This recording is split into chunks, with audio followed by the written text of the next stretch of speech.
Bridget, Ruth, hi, welcome. Fantastic to speak to you today. How are things? How are you doing? Hi, Jimmy. Great to see you. Everything is good, and I'm very excited to have this chat with you because it's going to break up my morning's work. So, yeah, Yeah, thank that's you it. so much for inviting me to talk about breath. Brilliant. Well, we'll definitely talk about breath, but before we start doing that, you told me that you were a well. You told me I know that you've been a conference interpreter for a long time, and it's absolutely fascinating. It's a new thing for me, and I'm sure it would be a new sort of concept and an idea for other people. Please tell us a little bit about, well, as much as you want to, about conference interpreting and what that role. I've got you an image. I've got an image of a big round table in Geneva, and with 50 delegates, and you all got headphones and mouthpieces and microphones, and everybody's talking different languages, and it's all very off-putting. How is that? Have I got? Is that clear? Is that Yes. reality? Although I never made it to Geneva because that would mean the UN and you have to pass all the UN exams. So I studied speaking French when I was 5 in Africa, and I lived in France for many years, and I became an interpreter from sort of the back door, should we say, just because I was very good at the language. And I worked in the language industry for many years. And I lived in China, and there were very few French English interpreters there. And so that's how I got my lucky break. So a conference interpreter is someone who does simultaneous interpreting. In other words, if you were speaking now to this group, your imaginary group in Geneva, I would be in a booth in the back and I would be hearing English, and then I would be speaking French into the microphone. And maybe next to me there would be Spanish and Russian and Chinese and all the booths in a row. But the kind of work that I did in China was mainly we only had English Chinese and then English French, because French is an official language for many big organizations.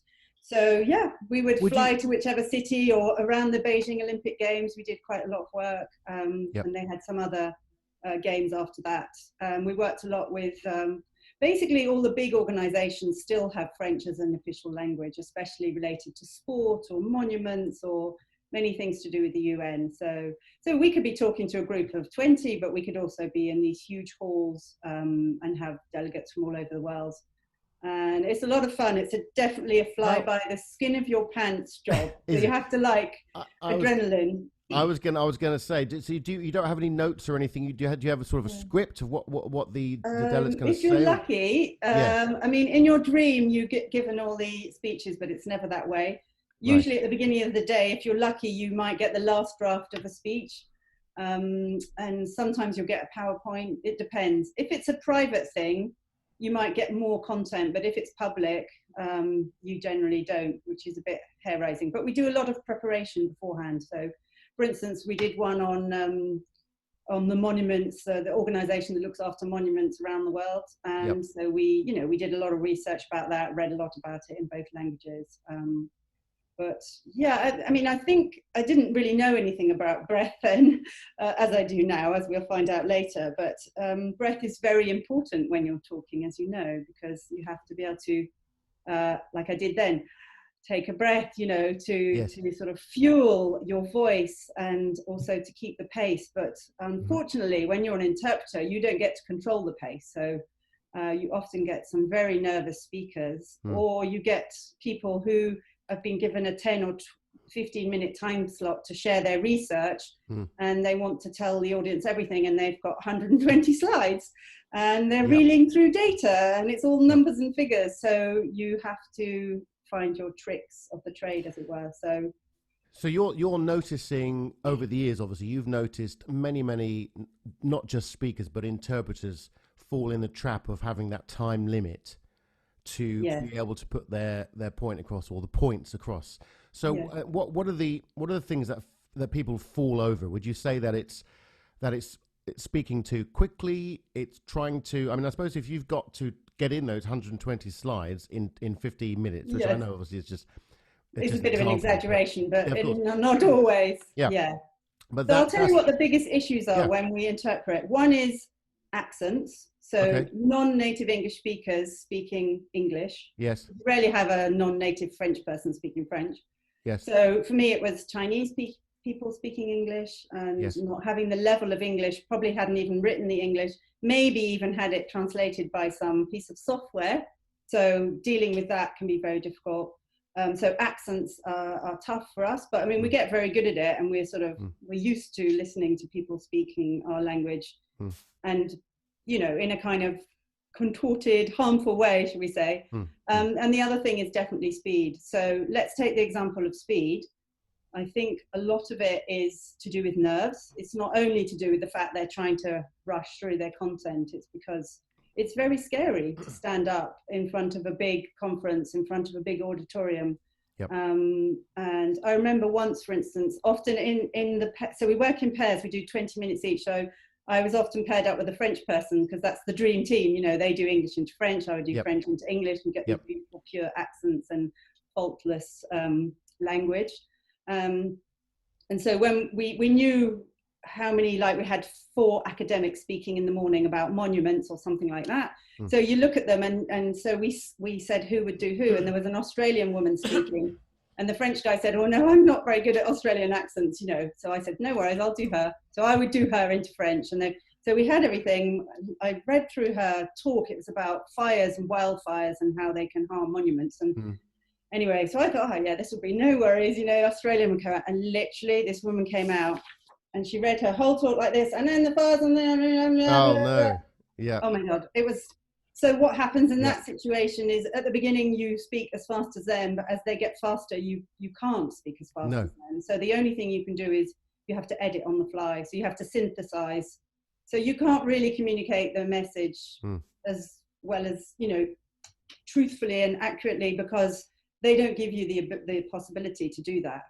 But the funny so anyway, I managed it. I sort of screeched to the end, and you're exhausted. And then after that morning, someone came up to me and they said, I don't actually speak French. I learned it at school, but I switched to the French channel because I found it easier to listen to you than synthesizing her message and staying calm, as opposed to this poor woman. So yeah, so breath is very important when you're an interpreter. So it's the thing that anchors you, it's the thing that keeps your core together, I think. And I don't think I understood fully all that as well as I do now.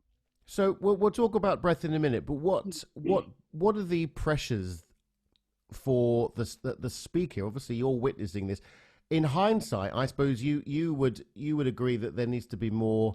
I'm slightly biased here, but we both are perhaps, but there needs to be more training beforehand. Is there? I suppose maybe there's a producer in ear. For this, we've got 3 minutes now, Tanya, or Trevor. We need to. You've got 3 minutes. Can we rush? Can we get? Is there that, or is it a lot of big turnaround? You have like a chairperson or a kind of moderator who might be there to, if they're good at their job, they're like, please keep to your 15 minutes, and then they have someone come with the little 2-minute sign and that kind of thing. But I didn't eventually really, I think I went as far as I could. I did NATO, I did all sorts of wonderful things interpreting, and then I thought, actually it's too frustrating. I've proved to myself I have the language skills, and really what I realized is I'd rather be in training. I always wanted to train them, and actually once, cheekily, I did train a Kiwi. We were in Kuala Lumpur in Malaysia on a financial inclusion 5-day workshop. So it's very technical, all about finance, and it had countries from Australasia. So how they can bring banking to people who don't have bank accounts. So let's imagine that that's the subject. And this New Zealand guy, he was an entrepreneur, and he'd built a platform to help money transfer, just to put it into context. But everyone else was more like Minister of Finance and economists, etc. But this guy was fabulous. A fabulous businessman, a super entrepreneur, but he just could not marshal his thoughts. They would ask him a question, and it would just go like, it was like vomit. And we were in there going, putting it all into French. And then he was such a nice guy, and we got chatting. And one day I said, because we were there 5 days, and I said, would you mind if I gave you some advice? I was about 15 or more years older than him. He said, no, what? And I said, really, you've got to listen to the question they ask you, and then pick 3 things, no more. Yes. If you absolutely have more than one thing to say, and you stick to that, and you take a breath, you think about what the 3 things you're going to say are, and then you give your answer. Like, I like that. My opinion, this is how we can reach and you just calm the whole thing down, and everyone's going to go, wow, that entrepreneur is so smart. Anyway, he was a lovely guy. And so it was like about 25 people. So as the days went on, every time he spoke, he would look at me, and in the booth, I would have a piece of paper and I would write his score, and I would go, oh, you probably can't see it. It says 7. Right. Oh, yeah, you give him a 7 out of 10. Excellent. Yeah, I mean, this is a little private thing between him and me. Probably if the organisers knew I was doing that. But he absolutely loved it. And at the end, he said, you're the first person who ever dared to say anything. And I was like, I just couldn't bear it. No, it wasn't that. It's just that he had a lot to share. But number one, he couldn't edit in his brain beforehand what he needed to say. And number two, he just didn't know how to say it in a way that gave it weight and importance and, structure. Anyway, so 5 days coaching from me, and it was a lot of fun. I mean, it was a lot of fun. I loved interpreting. It is a very high adrenaline thing, and you do have some very sticky situations, but it is very exhausting. But it's fun. I mean, I haven't really done it for a while, so I'm not sure I would do it, because you've got to have your vocab at your fingertips, Right. When you're doing it all the time, you just got all the vocab there in both languages, so. Do you ever skip over a few words? Do you just sort of get to the crux? Yeah, of course, gets to the crux of the matter. When if someone like that is rambling on like I am now, you would perhaps just say, just get to the sort of get to the point and just say the facts. Yes. Yeah. Well, you have to decide what you cut out, and if you said something like, at this morning's session, there were some really very important speakers, and it was so great to have such knowledge in the room. Well, what have you said? Yes. That's just a lot of blabber in a way. So if that sentence came, say the third sentence, and you're finishing the second sentence, say into French, then that whole chunk's going to just get shortened. So it's you're sort of editing on the fly, but then. When it's things like data, so digits, numbers, dates, and people's names and countries, we write that down, but mainly we don't write notes when we do simultaneous. We're just going all the time. But then as soon as there's a date or a number, then because that can be quite hard. So it's about editing. Yeah, your advice to speakers particularly would be to simplify. Say again. Simplify. Yeah, absolutely. I mean, my number one piece of advice would be, love your audience. I mean, care about your audience. Yes. So what do you want your audience to know? Yes. I've made this fantastic discovery. I'm not going to share all the data with you today because, it will be an overwhelm with numbers and figures. Come to me later and I can direct you, or I've got a copy. But let me tell you the fantastic results we have, and then tell a little story or something. I mean, you're already interested, and I'm making this up. That's it. Yeah. Whereas if I said, and on the first test, 95% of respondents found that for 50%, I mean, then you're just like, no. Well, I tell you what, Jimmy, when you're in a conference booth, the interpreting booth, you're usually at the back of the room. So right at the back, you see all our little faces there with our microphones. Yeah. And so we see the backs of everybody, but then we obviously have the speakers facing us. If we're lucky. Sometimes you're in, but anyway, let's imagine this the best scenario. Yes. Someone comes out, honestly, within a minute, the audience is with them or without them. Yeah. So when they've lost their audience in that first minute, what happens is all the heads go down. Yeah. So we then see all the heads go down. We see the iPads come out, the phones. We see everyone just disconnect, even chat to their neighbor. It's unbelievable. If you haven't caught the attention or somehow taking them on a journey. Yes. I mean, the worst speakers are the ones that stand there like that. And let me tell you, people do that. And the best ones are the ones that have this kind of, or they walk with the microphone and then they not necessarily walk up and down, but they move position away from the lectern, away from that. It's very quick. I mean, audiences are very fickle. And they need to be entertained, and conferences are very long, and there's a lot of one-way delivery. It's information. So when you get a great speaker as an interpreter, it's a joy. And a great speaker has thought out their speech, has a beginning, has a middle, has an end, finishes all their sentences, because that's a nightmare. People go, yes, and as we saw during our research, and now last week, let me tell you this example and in the one. Oh. Yeah, you have to interpret that, and it doesn't make sense, but it didn't make sense anyway. So you can, I mean, honestly, a good speaker who finishes their sentences, you usually know how they're going to end the sentences.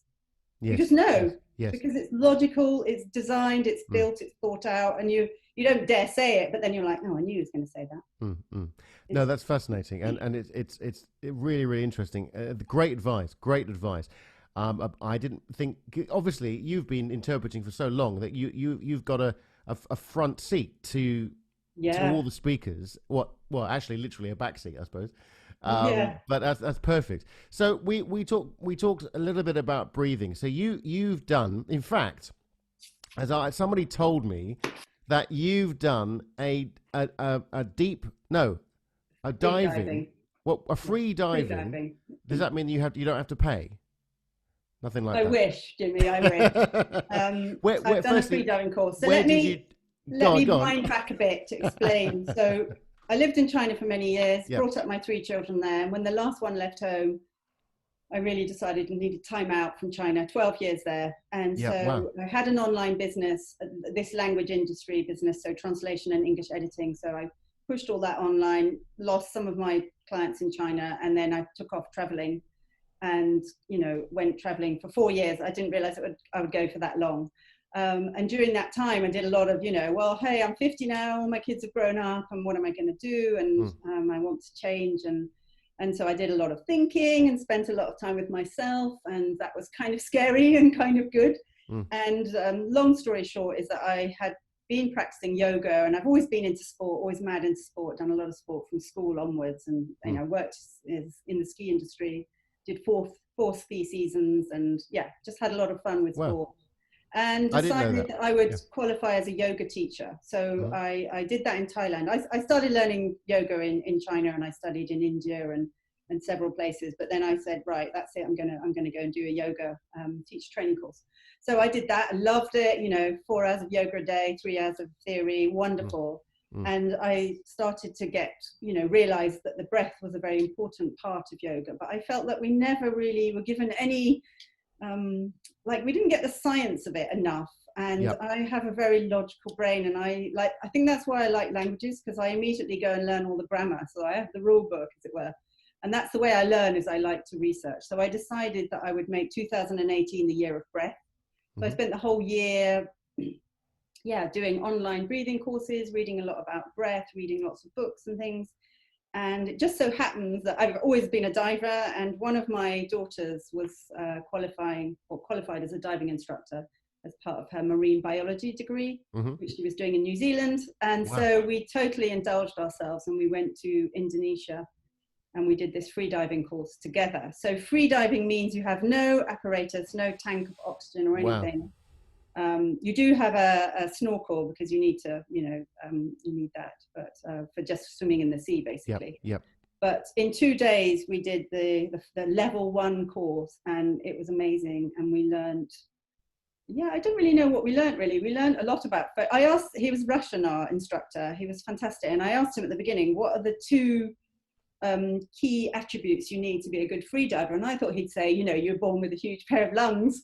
Lung capacity. And he said, it was so interesting. He said, flexibility and focus. So flexibility in that your rib cage can open as wide as possible to fully inflate your lungs, and focus, because it's a lot about focus. So we learned how to hold our breath, which is really not hard.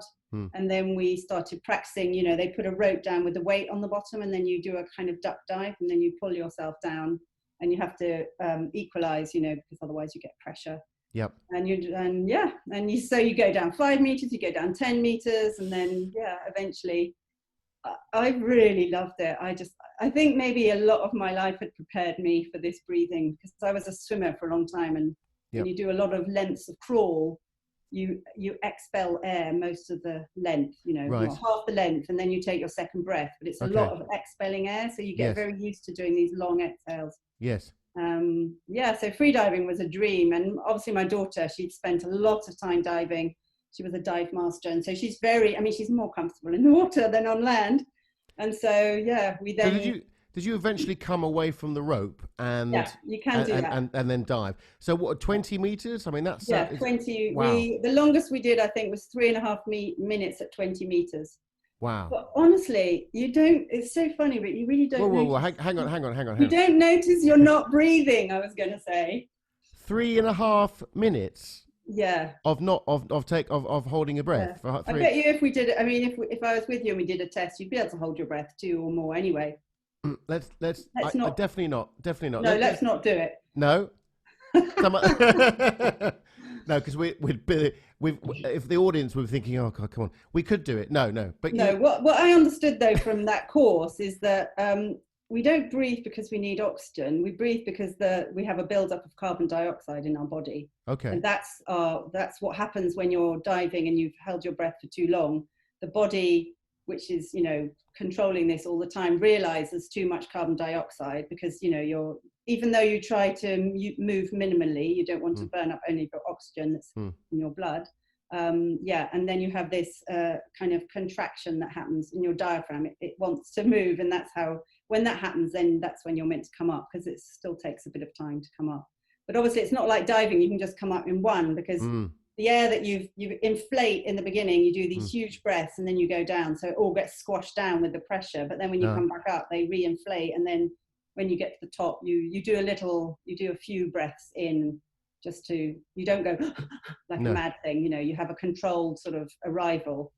It's amazing. It's the most amazing thing I've ever done. I'm dreaming of going again. And it is a lot about focus. One time I was going down the rope when we were on our course, so you're pulling down, hand under hand, upside down and equalizing. And I suddenly went, I don't know what I'm doing. And I came up and he asked me what happened. I said, I didn't know where I was. I just lost focus on what I was actually doing. But especially if you're facing down, does it get obviously it gets darker as you go? Yeah. Well, we were doing it in Indonesia in these beautiful clear waters with sun and like perfect conditions. Yeah. But actually, I just really enjoyed hanging on the rope, because where we were diving, it was like what do they call that? I can't remember what it's called, but when drift diving, that's it. It's when the current is taking you along. So you've got a boat as well, and you have like a buoy. Americans say a buoy, a buoy. Yeah. And then you've got the rope hanging from that, and how long the rope is, and you go down. You could let go, but actually, if you're drift diving, then you might as well just hold on, and then all you're doing is looking down, and you've got all the lovely coral and beautiful, wonderful. Yeah, it's a truly magical experience, and I would recommend it to anyone. I mean, many people say, "Oh, I'm scared of holding my breath," but actually what was interesting I found was it's to do with your body type. So he was right about flexibility, because on our course there was a Canadian guy, a Quebecois, and he never got to 20 meters because he couldn't relax. And if you can't relax your neck, you can't clear you can't equalize, so you can't go further than the pain, and anyway it's dangerous. And he reckoned it's because he was so muscle bound, because he did American football, so that's all fast starts, and MMA, the martial arts. Yes. So everything for him was about bursts of power, whereas I just came from years of yoga, and my body is all about, open, sort of relaxed, length and long muscles, and also obviously I know how to relax. I mean, if you can't relax, you can't free dive, because you can't equalize. And then when we changed, we went to a different school to do a couple of days just for fun, the two of us. So then you're put with various people on the boat who are free diving, you don't know who they are. Same issue, there was a guy, everyone else was girls, and all the girls were just so at ease, and I think it's to do with muscle. But I see that in yoga when I teach my groups of yoga. On the rare occasions the men do join, they have such different builds to us, they have you guys have much stronger legs, and you're much more powerful up here, so women can do some moves really easily, and then the men find those difficult, like men can't really touch their feet, and I'm so terrible at yoga. Can't sit back, I can't do lotus pose, which is a very simple one. So it's really fascinating. So that definitely translated for me to the free diving. And if you can't relax, so it's a really good thing to do, to learn about your body and flexibility and relaxation and the mental strength you need to free dive, I think, but so all really, done in a very chill way, if that makes sense. If you want to find a way to reduce anxiety or relax as a speaker, if you've got a presentation or you've got a speech coming up, then front crawl. because you're taking a short in breath and then Yeah, you're yeah. Well, you take a big breath, but then you're just blowing it out, aren't you? long out breath. Yeah. Free diving and yoga, not at the same time, Yeah. would Yeah. be the key things. Well, since I did that free diving course and then I returned to the UK after 29 years to set up a business here, I set up this business called Mind Steady Go, as in Ready Steady Go, but Mind Steady Go. Okay. And I train people. So I took all that learning and experience and I've made it into some workshops around breath. Mm-hmm. One's called Breathe Better, Stress Less. And I go into organizations and I basically teach them what I wish I had been taught on my yoga course, which is more like the biology of breathing. And just to explain, to maybe help speakers, is that we have, just like we have different body types and we have different, like some people get sore throats and all that, we have different dysfunctional breathing patterns. So we all are born perfect, and when you watch a baby and the belly goes up and down and it's so beautiful and they've got their mouth shut, they're breathing through the nose, totally got their diaphragm working and it's pushing the belly out. So it's like these lovely, well, you've had kids, it's just total bliss. If we could carry on our lives breathing the way we breathe when we're born, it would be a very happy, we would have a great life and we would manage stress. But what happens is life happens and many things, and then we get these dysfunctional breathing patterns, and they could happen because we've had an illness or we've had a back injury or many things like that, and we don't need to go into that. They need to come on my course to find that out. But let's look at two patterns, okay, because I'm one of them. So one pattern is the chest breathers, and you must do this with your singing people and your clients that you help with their presentations. Is shallow breath. So the shallow breath. So these people, when they get stressed, they take a breath and it just stays there. So you can already see my shoulders have gone up, haven't they? I'm normally like that. If I go, then it all gets stuck here. So the diaphragm isn't used enough. So it gets very weak because it's like a muscle. It's like any muscle. If you don't use it, it gets weak.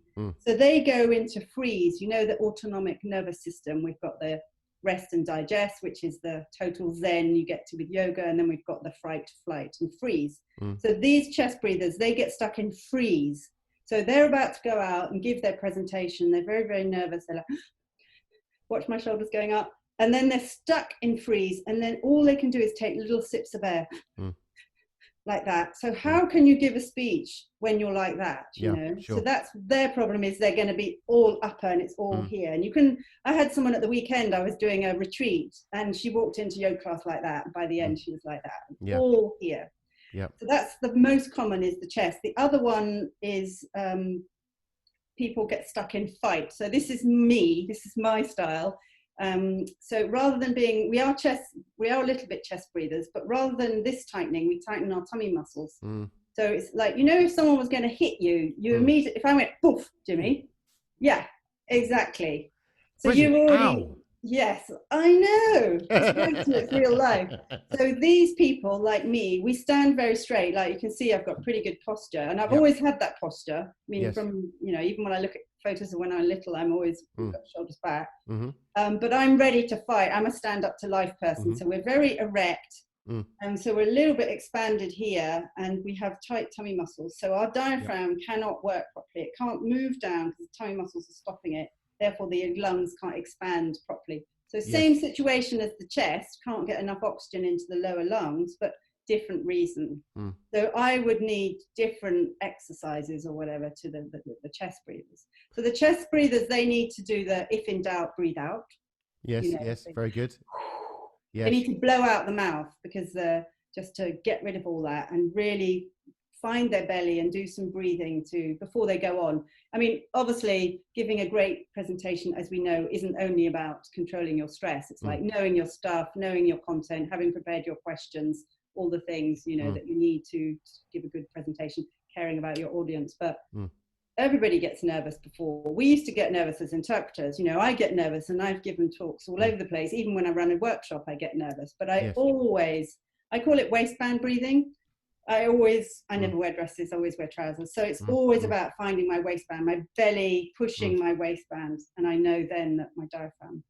I suppose, I think we're all conscious, whether men or women, we're all conscious of our belly, aren't we? And appearing absolutely, a bit overweight and stuff. And I think I'm definitely conscious of probably holding it in too many times. And this is why I've got this camera angle, but because below the camera, you don't want to see. Well, I think honestly, after I had my second child, my son, who was a very big baby and is now a very tall, 6 foot something, I had to start holding my belly. And I don't think I did before. Even now, I'm conscious. I spend my whole day going, oh, relax your belly. Whenever I do yoga classes and it comes to the breathing, I'm always like, relax your belly area. I say that as much for myself as the rest of you, because I'm always like, ready to fight.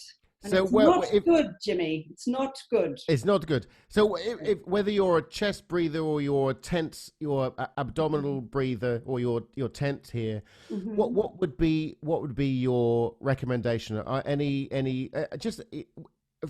actually sort of interested in sort of anything actually, an exercise or just before you're about to go on stage. There's always that, or even a mental frame.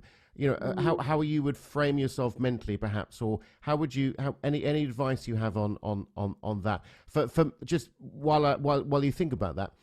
Just for me, it's always I get very nervous before I've done loads of performing at corporate events and concerts, etc. When I get up to it's for me, it's the drive into the venue. I do a lot of these big estate houses. And and the drive, that long drive in that big overwhelming house, and who's going to be there and who's going to be judging me and all that sort of stuff. Yeah. That's when I get nervous. Funny enough. So it's as soon as I think we were speaking before and about the engagement with the audience, and as soon as you can think about the audience, and as soon as you can have that engagement, I just need one person to either give me a glimmer. A bit of a glint in the eye, or just a nod, or a laugh, or something to break the ice, and I'm fine.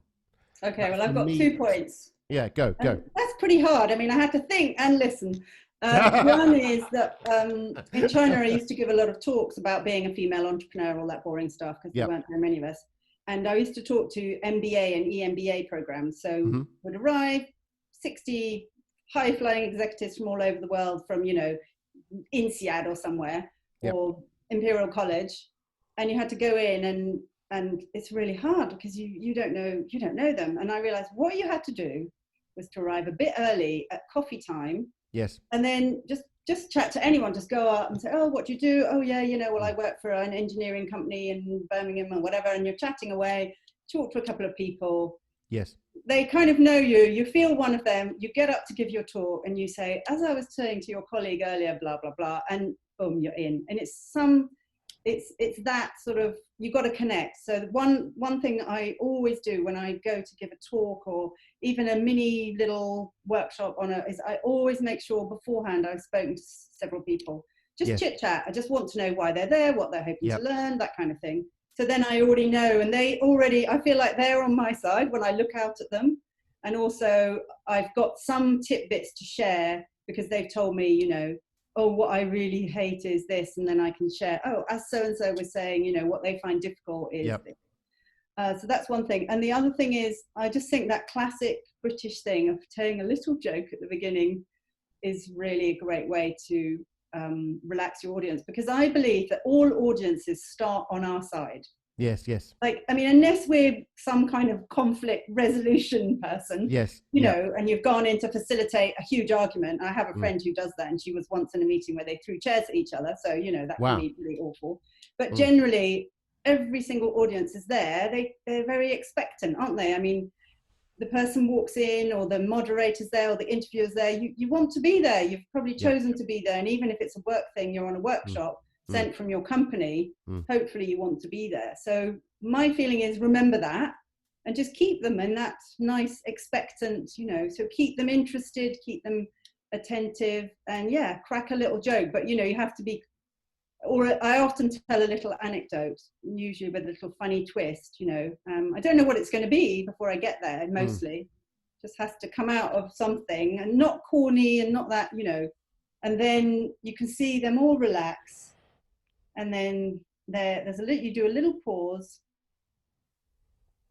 and they're kind of waiting, and then then you start. And that I find that works. And a little pause is good for me because I do everything very fast. Maybe notice I didn't notice that. Yeah. Yeah, I've had to learn to slow down. It's just everything happens fast with me, and I've had to learn Yeah. to eat more slowly and be more slow. And being a yoga teacher has helped a lot, and also Mm. learning the breathing has helped a lot. So do you Yeah. find that you incorporate everything into your training? Perhaps I could ask you a little bit about what you offer in your training, and do you naturally or do you purposely incorporate all your experiences and all your skills into your training? Um, Probably because we are the sum of all our experiences, Mm. aren't we? And I Mm. am 55, so that is a lot of experiences. And I have been very lucky in that I've been to many, I've been involved with many different cultures and Mm. different countries and etc. Yes. I think, I mean, I feel like theory is theory. So if I'm going in to do my breathe better, stress less, it's going to be the theory. But in order for them to, because I care about my audience, I always start with an exercise where they count their breath cycles, something like that. And it gives buy-in, so I always get them involved somehow physically. Mm. And then I think the life experiences come out in anecdotes. So if I'm doing my breathe better, stress less workshop, I might talk to them about when I was an interpreter and how I had this front row seat, as you mentioned, to all these absolutely awful speakers, and Mm. how hard it made our job. Because Yeah. if someone had given them some training on Mm. speaking, then the audience would have had a much better time. The message would have got across more clearly. Yes. People would have been coming up to ask some questions. I mean, sometimes there were no questions because people were just dead Yeah. from Yeah. that. Just yeah. That's enough.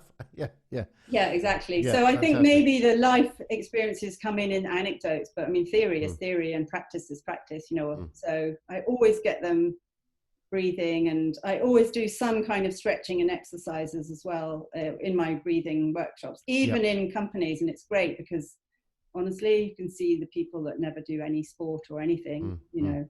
and they, I get them to do this thing, where you've just got your arms. I call it expansion without contraction. In other words, we're stretching out, but we're not, Yeah. And one guy came up to me at the end. He said, "Oh, I found that really painful." And I was like, "Yeah, because Mm. you're a chest breather. Mm. Therefore, you're breathing with these muscles, which are not designed for that. Therefore, when Yes. you do this, you can't." I was Yes. like, "Oh."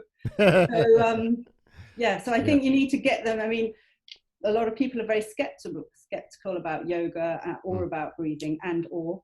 Mm. And I've stood at the door to welcome people in. Hello, great to see you. And they've said, we don't believe in this.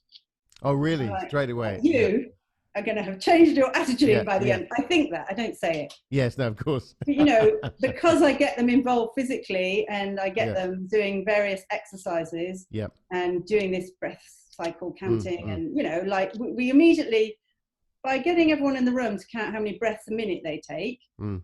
immediately you've got something from like 8 a minute, which is Mm. pretty good. I mean, between 8 and 12 is very healthy, Yeah. to 20 Yeah. breath cycles a minute. Mm. So more than double. So Mm. immediately everyone's like, "Oh, okay, there's more Mm. to this breathing thing than we Mm. thought." Mm. Mm. And then that's how I start. And then they're all like, "Oh shit, okay." And And it makes an then immediate difference as well, too, if you change your breathing yeah, pattern just for phrasing, etc. Yeah. yeah. And I mean, Yeah. if you have to go Mm. 22 times a minute and I'm only doing it 8 or 6, I mean, Mm. that's Mm. very different, isn't it? Mm. And that means that they're using the wrong muscles. They're not using their diaphragm. They're basically they're lifting their ribs up to allow their lungs to inflate, whereas our diaphragm is contracting to give space. I mean, we don't breathe in, do we? There's a difference. Sure. It's to do with air pressure. If you make more space in the lungs, air just goes in. It's just a fact of science. It's not that I'm going, it's like I'm expanding my lungs and the air goes in. So yeah, it's pretty fun. I love it because I love skeptics, and I love it at the end where they're like, "Oh, that was so good because I didn't know that." But I mean, why, Jimmy, are we not taught how to breathe? That's it, absolutely. And why are we not? One of the main reason I started this business with voice coaching is that I met somebody at a party who was in advertising and said, "We're just not trained to do presentations. We're not trained to get up and speak."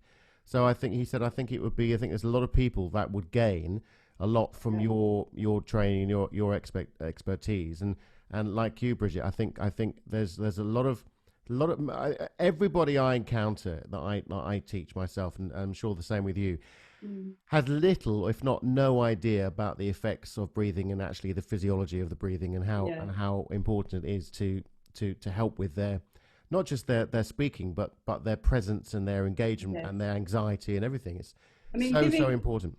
Giving a presentation is a whole body experience. All parts need to be involved, from very grounded feet, you know, they're not standing lopsided and all that sort of stuff, to how you're holding your head, you know, so that you haven't got the tension here. Yes. You know, from top to bottom, I think. But unfortunately, most people spend a lot of time on their PowerPoint, and that's really not the most important thing. Because, you know, I always say, when I used to train quite a lot of French executives in Beijing, I mean, I used to translate their content for them, but then I would help them, you know, repeat it. Because 50-year-old French are not that great at English, because they didn't come from that culture of where they wanted to teach kids English at school, so 50 and above often. Whereas the young French now, they all speak fantastic English. Sure. So, you know, I work a lot on their intonation, their accent, all that kind of a whole package. And and I think that was for them, it was me giving them confidence, but showing them that it's really not about your presentation. I mean, the worst case scenario is you can't show it. You've still got to be able to give your talk. You know, you've got to prepare as if somehow there's a technical problem, and you can't have your PowerPoint. It can't be a crutch.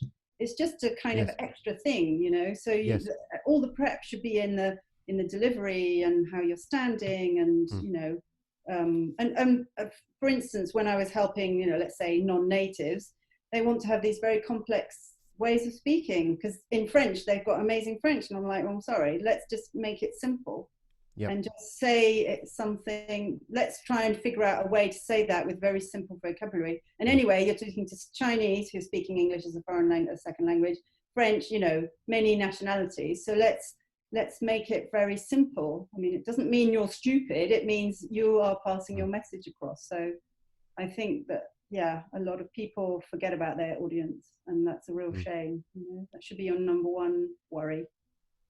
Bridget, absolutely words of wisdom. Oh, thank you, Jimmy. Fantastic to speak to you. Really fascinating, and it's wonderful.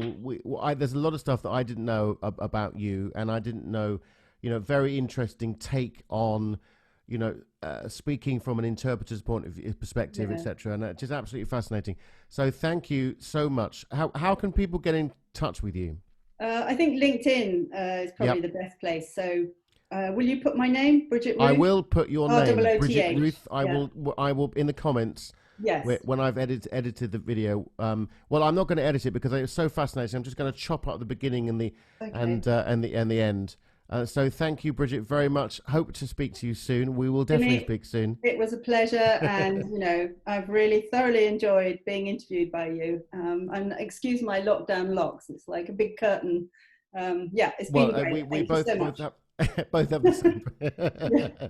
All right. Thank you so much. Excellent. Okay. Fantastic. Bye-bye. Bye. Bye-bye.